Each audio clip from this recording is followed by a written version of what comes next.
মানে 10টা কামলা আছে, কামলাটি বসে থাকবো না। তোর কেন কষ্ট দিই আমি আল্লাহ মেডিকেলে দিন, আমার বড় ওইটার কথা কইছে না।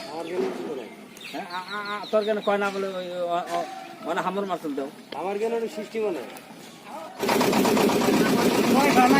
দিদির মোটা নিয়ে